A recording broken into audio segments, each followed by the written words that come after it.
எவ்வளோ பண்ணணும், காலேஜுக்கு போனால் எவ்வளோ பண்ணணும், வேலைக்கு போகும்போது எவ்வளோ பண்ணணும், பார்ட்டிக்கு போகும்போது எவ்வளோ பண்ணணும், இதை நம்ம தெரிஞ்சு வச்சுக்கணும். நம்மளோட மணி கெப்பாசிட்டி, பொருளாதார சூழல்,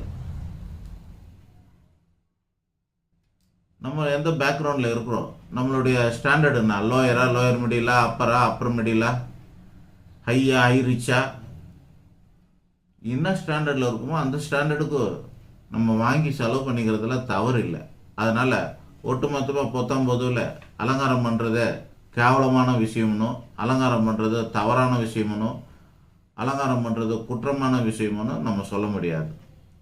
பண்ணிக்கலாம், அளவோடு பண்ணணும், வயசுக்கு ஏற்ற மாதிரி பண்ணணும், போகிற இடத்துக்கு ஏற்ற மாதிரி பண்ணணும், இருக்கிற இடத்துக்கு ஏற்ற மாதிரி பண்ணணும், நம்மளுடைய வாழ்வாதாரம் லைஃப் ஸ்டைலுக்கு ஏற்ற மாதிரி பண்ணணும். லைஃப் ஸ்டைலுக்கு மீறி பண்ணிக்கிட்டாக்கா அது பிரச்சனையை தரும் கண்டிப்பாக. நன்றி, வணக்கம்.